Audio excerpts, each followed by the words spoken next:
Get me out of this house. When I passed on Granny's desperate plea to my brother David, he exploded in anger, turning as red as a tomato. Then take her yourself. What? Me? You're the one complaining about how we do things. So, you take care of Granny. All right, I'll do it. I had no other choice but to agree. This is a dead end. David's completely controlled by his wife, Emily. The moment I realized it, I was seething with frustration. Emily is the worst.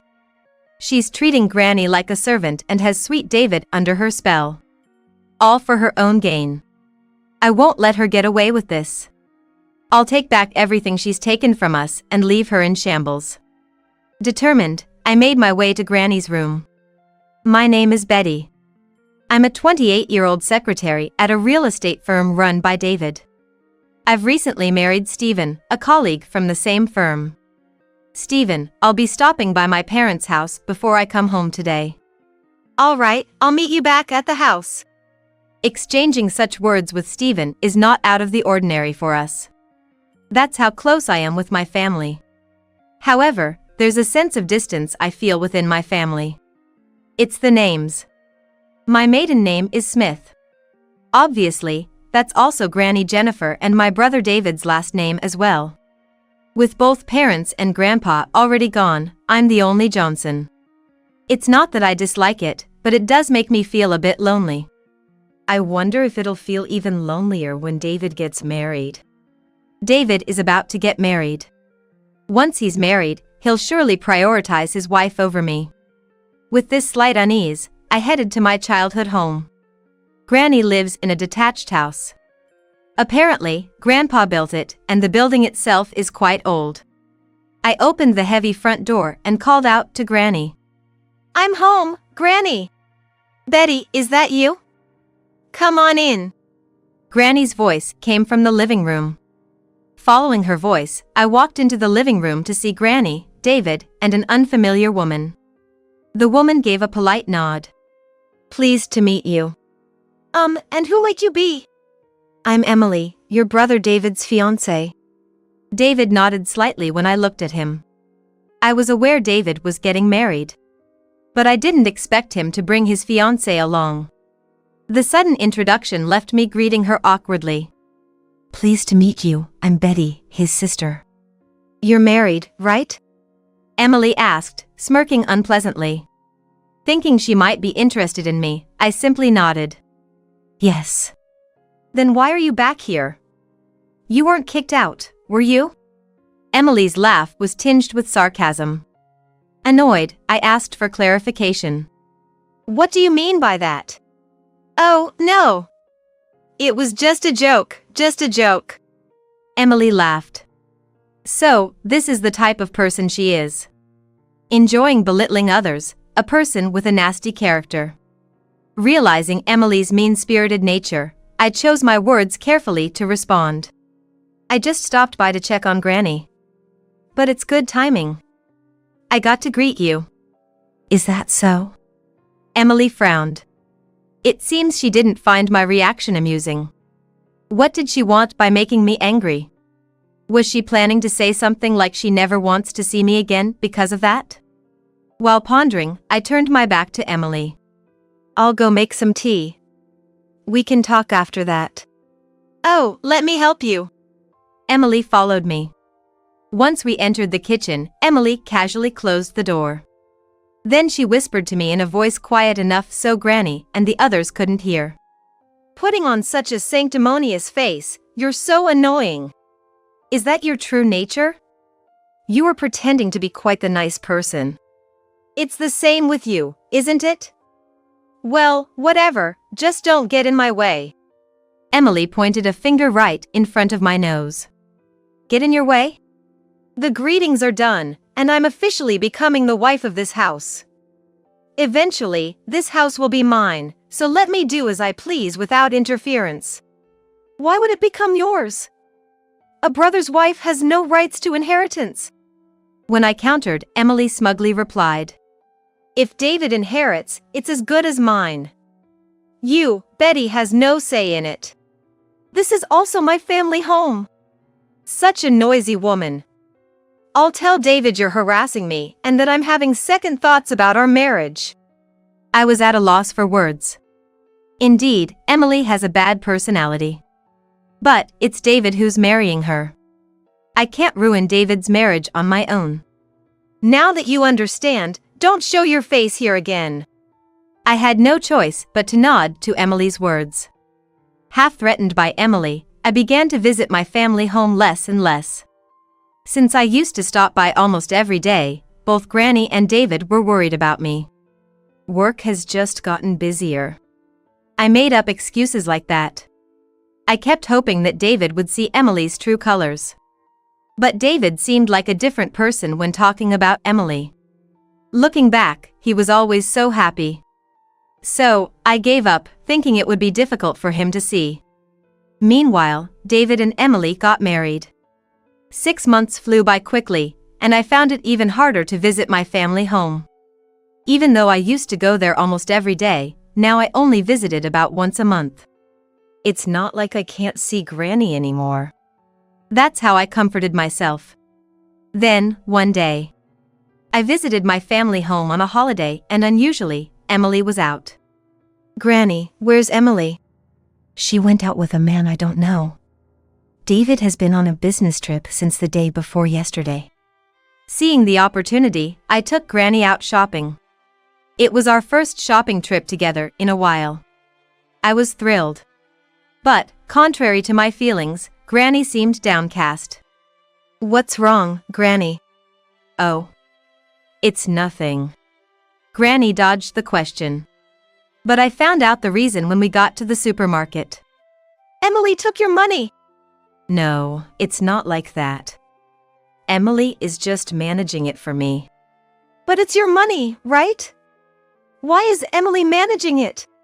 When I asked, Granny began to explain little by little. Shortly after David and Emily got married, Emily began pressuring Granny to hand over her account. I'll manage the money from now on. That's how Emily took control of Granny's account and stopped giving her any money at all. Furthermore, she dumped all the household chores on Granny and wouldn't even let her eat until they were done.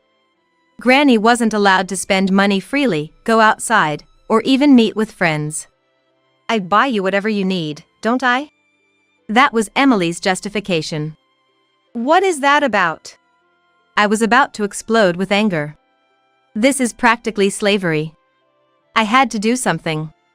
With that in mind, I took Granny to a nearby mobile phone shop. There, I got Granny a mobile phone she could use. Keep this with you. Why? I really want to help you right away, but Emily will definitely interfere. So, for now, think of this as a lucky charm. I taught Granny how to use the mobile phone. That's all I could do for the moment. I needed to prepare various things. My mind was filled with thoughts of Granny. Then, on a certain holiday, a woman named Melissa who lived in the same apartment complex visited my room. Betty, can we talk? It's about Jennifer. Melissa started like that. She was an old friend of Granny's, and they used to meet regularly. According to Melissa, she hadn't been able to see Granny recently. I even tried visiting her house earlier. Earlier, Melissa had gone to see Granny for a particular reason. But Emily came out and drove Melissa away. She's the worst. She dumps all the housework on me, and she's always out having fun. She's too busy harassing me to have any time to see you. That's what she apparently said. That's exactly what Emily has been doing. Hearing Melissa's story, I was utterly furious. Also, when I was leaving, I caught a glimpse of Jennifer, and she looked much thinner. Her complexion was bad too. You should really take her with you. It had only been a few weeks since I last saw Granny. What happened in this short time? I immediately called Granny's mobile phone. Right away, I heard Granny's screaming voice. Help me, Betty! Get me out of this house! The moment I heard that, I rushed out of the house. Jumping into my car, I headed for my family home. Granny! Are you okay? Shouting at the entrance, a surprised David came out. "What's all the fuss about?" "David, the thing is..." I spilled everything Emily did to Granny to David. But David just frowned and ignored it. "Emily wouldn't do such a thing." "You're mistaken." "But Granny said get me out of..." The moment I said that, David's face turned red as he yelled at me. "Enough! Then take her in yourselves." "What? Me? You have a problem with how we do things, right? Then you take care of Granny." "Yes, I'll take her in." I had no choice but to agree. It's hopeless. He's completely under Emily's control. Realizing that, I was so frustrated I could hardly stand it. Emily is the lowest of the low. She's treating Granny like a slave, and has sweet David under her thumb. And she does all this just to benefit herself. I'll never forgive her. I'll take back everything she's taken from us and leave her in shambles. With my resolve set, I headed to Granny's room. As I opened the door, Granny came rushing out. "Thank you for coming." Granny was in tears. As I hugged her, I realized she had become shockingly thin. "Granny, are you eating properly?" "Yes, I'm fine." Contrary to her words, the sound of Granny's stomach rumbling could be heard. Hearing that, I told Granny. "Granny, come to my house. Let's eat till we're full together." I took Granny's hand and led her out of the room. Heading to the entrance, Emily was waiting for us. With a displeased look, Emily said to me, "Are you really taking her?" "I've been patient until now, but I can't take it anymore. You'll be troubled without access to Granny's pension, though." "I don't know what you're talking about, but leave the payment for the care I've provided." Emily stretched out her hand, demanding money at this point. She really has some nerve. Ignoring that, I brushed off Emily's hand. "You must be satisfied now, driving Granny out. You'll get the house, and you can live here with David. If you're willing to renounce your inheritance, I might just be able to overlook this." Emily burst into laughter. Angered, I snapped back in a fit of pique. "I'll renounce the inheritance, but if you plan to live here, you need to pay rent." "Rent? Why?" "This house is in Granny's name. If you're kicking Granny out to live here, it's only natural you pay rent or buy the place." David panicked at my words. "What's that supposed to mean? This is my family home." "So what? Legally, it's Granny's house. It's not your house right now." "That's..." David was at a loss for words. Looking back and forth between David and Emily, I confidently stated, "I'm more knowledgeable about these issues as a real estate agent. David, you have two choices. Pay rent or buy the house. Let me know what you decide." I briskly closed the front door and left the family home. Then, I helped Granny into the car. "Sorry for being late." "It's fine. I'm just glad you came." While we were talking, Emily came out of the house. She approached me, yelling, "I'll buy the house, just as you want. But in return, never show your face to me again." "Do you have that kind of money?" "Of course. I was a popular restaurant worker." She must have made her money working at a club. That would explain her wide circle of friends. I calmly informed her. "Then, I'll have my real estate agent to handle it." "Huh? Are you planning something sneaky?" Emily glared at me. "It's necessary for a fair sale." "Fair sale? You should sell it for less at times like these. Pay back for the care I've provided," Emily shouted, pointing at Granny. However, I responded as calmly as I could. In family home sales, if it's sold below market value, it can be considered a gift. Then, you'd have to pay a gift tax. But... Emily fell silent at my words. With a glance at Emily's frustrated face, I got into the car. "Well, anyways, you really wasted an opportunity." "Huh?" Granny is a flower arrangement teacher. Yet, you kept her locked up in her room and turned away people who came to see her. What a waste. At that moment, Emily had a realization. A flower arrangement teacher? Don't tell me the people who came to the house were her students? Indeed, Granny had been teaching flower arrangement classes at home. Melissa was not only a friend but also one of her students. That's why she had been visiting Granny, only to be turned away for no reason, leading to the current situation. She has more than 10 students.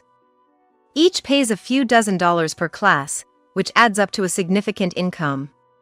You've wasted several $100s. Emily looked down, visibly frustrated by my words. With a sideways glance at Emily, I left with Granny in the car. On the way home, I contacted Stephen. Upon arriving, Stephen was there to greet us. Dinner is ready. Come inside, both of you. Come on, Granny. Stephen led Granny to the living room. While Granny was eating, we discussed what to do next. After a long discussion, Stephen suggested that Granny could live in his cottage. It's in the countryside, but there's a shop nearby, and there are people living around it. Stephen's cottage was inherited from his father. Located in the mountains of the neighboring state, a place I had visited several times. I think it's a good idea since you'll be busy with selling the house and all. What do you think, Granny? It's a quiet place where you can relax. Granny nodded at my suggestion. Now, the only thing left is to sell the house. Leave that to me. Actually, I have a cunning plan. A cunning plan? Stephen looked puzzled. I quietly shared my plan with Stephen. I see, that's a nice idea. I'm confident about it. We'll take back everything that was taken from Granny. I clenched my fist. A few days later, I summoned Emily and David to the real estate agent's conference room. However, only Emily showed up. Where's David? He's staying at home. Probably feeling guilty, I guess. Emily sneered unpleasantly. As long as you're paying, that's fine. Let's get started, then. I proceeded with the sale process, having other employees present as witnesses. But soon, Emily began to complain. What's this? Such a hassle. But you need to listen to the explanation properly. Huh? Enough already. It's going to sell at market price anyway, right? This is the fair price, isn't it? Emily asked one of the employees nearby. The employee quietly nodded. Then, this is fine. But there are still detailed explanations. So noisy. I said it's fine. Eventually, Emily barely glanced at the contract. She just checked the selling price and signed. Then, asking an employee to handle the title transfer, Emily quickly stood up. Well, take care of the rest. I have a date with my boyfriend. Boyfriend? Ah, never mind. Emily covered her mouth in an exaggerated manner. I glared at Emily and pressed on. Didn't you just say you have a date with your boyfriend? Why would I say that? I'm married. Seeing my gaze, Emily suddenly became angry. If you're going to make strange accusations, I'll sue. I'll even complain to your company. I'm sorry. Humph. Good if you understand. By then, Emily left the conference room with a triumphant look on her face. Just you wait. Even if you come crying and apologizing, I will never forgive you. I barely held back my laughter as I saw Emily off. About a month after that contract, Emily stormed into the company. Hey! Bring that woman out here! Emily was causing a scene at the company's reception. I hurried over to where Emily was. How may I assist you, ma'am? Don't ma'am me. What is the meaning of this? What seems to be the problem? I asked with a forced smile, prompting Emily to raise her voice even more. My money keeps disappearing. And it's being withdrawn under Betty's name. Bang. Emily slammed her account statement on the reception desk. I took a quick glance at it. Then, with a malicious smile, I informed Emily. I don't see any problem. Why do I have to pay you? I've already paid for the house purchase. Indeed, we had received the lump sum for the house a little while ago. But the withdrawal she was talking about was something else. Seeing as she didn't understand, I explained to Emily in detail. That would be the leasehold fee. Leasehold fee? What's that? It's the fee for renting the land, also known as ground rent. Actually, the land that Granny's house is built on belongs to me. Not that I owned it from the start. When I started working, I found out my family home was built on leased land, so I went out of my way to buy it. This way, you won't have to worry about eviction, should anything happen. That really helped me. I've been worried about it for a long time. Talking with Granny like that is also a fond memory. That aside, I pressured David and Emily to purchase the house. But I never said it included the land. Of course, I properly explained this to Emily at the time of the sale. However, Emily was too impatient to listen to my explanation. I expected this to happen, and she perfectly fell into my trap. As I was smiling, Emily, with an enraged expression, shouted at me. This is fraud! I explained during the contract signing. And it's also clearly stated in the contract. Though, I must admit, the leasehold fee is quite high compared to the market. I smiled, and Emily bit her lip and retorted. Charging more than the market rate is fraud. No, the leasehold fee varies depending on the local situation. It's determined by the agreement between the lessee and the lessor. You agreed to my proposal, didn't you? When I asked, Emily shook her head. I didn't know anything about it. You said this is fine at the time of signing, didn't you? Well. Even Emily seemed to recall something at that point. I looked firmly at Emily, who was avoiding my gaze, and quietly stated. That's the situation, so please continue to pay the leasehold fee. Don't joke with me. This is the same as paying rent. That's your problem, isn't it? It has nothing to do with me. Remember this! I'll definitely sue you. Emily ranted. She grabbed the account statement she had slammed down and turned her back on me with a swirl. Since we have an agreement based on an official contract, complaining won't change anything. Moreover, if you default on the leasehold fee, we will file a lawsuit for eviction. Shut up! I don't care!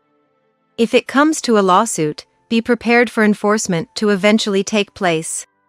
As I said this, Emily fled like she was escaping. I couldn't stop laughing.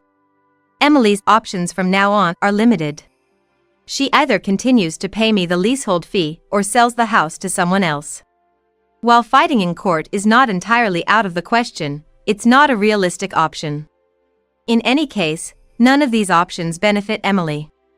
But this isn't the end. We're going to get Granny's money back, too. I braced myself for what was to come. That night, I went to David's house with certain documents in hand. When I rang the doorbell, David answered. What? Betty? It's been a while. I need to talk to you. While we were talking, Emily burst out from the back. What are you doing here? Emily stamped her feet in frustration. I glared at Emily and said firmly. I have something to discuss. If you refuse, we'll just have to go to court. Court? I've checked Granny's account records. There were frequent withdrawals, but they weren't made by Granny. Emily remained silent at my words. I looked at David and asked. Emily has been using Granny's money. There are witnesses too. What will you do? Okay. Come in, let's talk. At that moment, Emily shouted. Don't listen to her. Shut up! It seemed David had his suspicions. Inside the house, I laid out several documents in front of David. These are the bank records. And here are the written statements from witnesses. Witnesses? Who would know about our family matters? Your boyfriend? No, your affair partner. You bragged in front of him, it seems. He thought you were someone who could provide him with money. As I sneered, David's complexion changed. He turned a sharp gaze towards Emily and demanded loudly, "What's this about an affair partner? That's not true. Betty's just making things up." Emily was flustered. "I heard it from Granny. Your affair partner, he came to the house several times, didn't he? And you yourself said it during the house sale, remember?" "Huh? I don't know what you're talking about. You said you were going on a date with your boyfriend, didn't you? If you don't remember, shall I remind you?" I took out my mobile phone and played the voice recording from the contract signing. The moment Emily mentioned boyfriend was recorded. "That's not true. It's edited. It's genuine. I always record for accuracy, and besides, I've gathered evidence of your affair." I said this as I placed a stack of reports on the table. It was an investigation report on Emily's behavior. David muttered while looking at it. "I've always believed in you. Even with Granny's situation, I trusted you over Betty. And now an affair. That's it, we're getting a divorce." Emily snapped at David's declaration. "Fine then. Give me back the money I paid for this house. First, return Granny's money. And the divorce settlement." "Shut up. I can easily pay that. I can earn as much as I want if I go back to the club." Emily slammed the table. That's when I quietly made my point. Going back to the club might not be so easy. "Why not? Have you looked in the mirror lately? All that playing around has made you quite a bit plumper than before." At that moment, Emily turned pale. In fact, Emily had gained a few dozen pounds since the beginning of her marriage. Well, best of luck with that. I left those words behind and exited David's house. In the end, David decided to divorce Emily and demanded compensation for her affair. There was some dispute over the amount, but it was eventually settled through mediation. Furthermore, I demanded that Emily return Granny's money. Thanks to Emily's affair partner, who talked, Emily couldn't argue back and agreed to return the money promptly. She honestly offered to return the money. However, in order to get Granny's money back, Emily demands for her money back by giving up the house. Reluctantly, I accepted her request. Emily returned to working at the club to pay the compensation to David. But Emily had changed in both style and everything else. Naturally, she couldn't earn as much as before. She was quickly moved to a back office role, and now, it's said she's working a lot behind the scenes at the club. On the other hand, perhaps because David felt he had no face to show us, he moved away as if fleeing. He now lives quietly alone in a small apartment. Meanwhile, I've been incredibly busy with Granny's move. I visited Granny almost daily and ran around handling the house's title transfer, among other things. And today, as things have finally settled down, Stephen mentioned something during lunch. "Hey, I was thinking, why don't we live with Granny from now on?" It goes without saying that I immediately agreed. I plan to discuss it with Granny today.